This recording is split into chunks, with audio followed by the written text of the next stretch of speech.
মেয়েরা কিসে আটকায়? আমার মনে হয় মেয়েরা সংসারের মায়ায় আটকায়। হ্যালো এভরিওয়ান, আসসালামু আলাইকুম। কেমন আছেন সবাই? আশা করছি সবাই খুব ভালো আছেন। আলহামদুলিল্লাহ আমিও ভালো আছি। তাই তো সকালবেলা হচ্ছে কাপড় টাপড় পরিষ্কার করব। শীতের দিন তো এজন্য একটু গরম পানি করে নিচ্ছি যেন কাপড়গুলো অনেক সুন্দর করে পরিষ্কার হয়। তো এই তো আমি সব কাপড় চোপড়গুলো এখন ভিজিয়ে নিব। আর হ্যাঁ, যে কথাটা বলছিলাম, অনেকেই বলে মেয়েরা ভালোবাসায় আটকায়, বাচ্চার মায়ায় আটকায়। আমার মনে হয় কি সংসারের মায়াই বেশি আটকায়, কারণ সংসারের সব কাজ মেয়েরা অনেক যত্ন করে, অনেক ভালোবেসে করে, আর সংসারটাকেও অনেক সুন্দর করে রাখে, অনেক ভালোবেসে। তো এই তো কাপড় পরিষ্কার করা শেষ, এখন এগুলোকে আমি মেলে দিব রোদ্রে।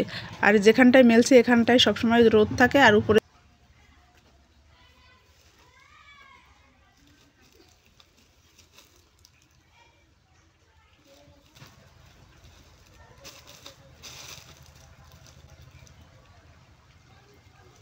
কখনো বৃষ্টি আসলে এগুলো আর কি ভেজার কোনো সম্ভাবনা নাই, কারণ উপরে তো ছাদ আছে, তাই মানে কোনো টেনশন না করেই থাকা যায়। আর যেহেতু এই বাড়িটা আমার একটু দূরে, ওই বাড়িটা থেকে এখানে আসতে বেশ টাইম লাগে, তো এই জন্য আমি ছাদের নিচেই দিয়ে যাই যেন সমস্যা না হয়।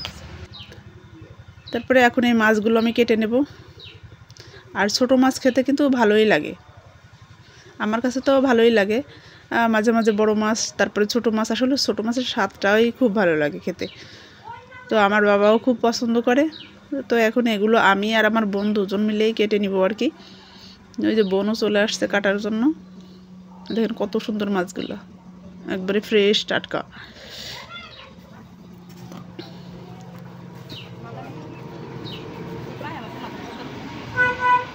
আমি পলিথিনটা কেটে হচ্ছে ওর উপরে মাছগুলো কাটবো, তাহলে ময়লাটা নিচে লাগবে না আর গন্ধ হবে না।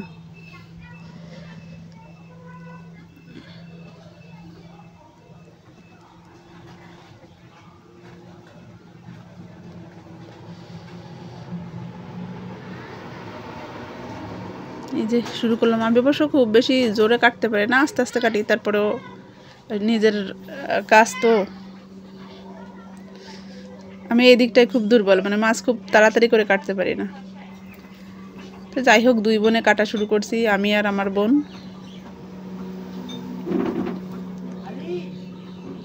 এই তো সবগুলো মাছ কেটে সুন্দর করে ধুয়ে নিয়েছি। এই যে কত সুন্দর লাগছে দেখুন। আর এখন পানি ঝরতে দিয়েছি যেন ফ্রিজে রাখা যায় সুন্দর করে। তো চলে আসলাম রান্না বান্নার পালা। মাছ কাটলাম আর এখন রান্না করব। এই দেখেন কতটা ভালো লাগছে, একটু হলুদ লাগিয়ে রাখছি তো। এই যে আমার রান্না করাটাও শেষ। আলু দিয়ে ছোটো মাছের চচ্চড়ি, যা মজা হবে না। সবার দাওয়াত রইল খাওয়ার জন্য। আজকের ব্লগটা এই পর্যন্ত। আল্লাহ হাফেজ।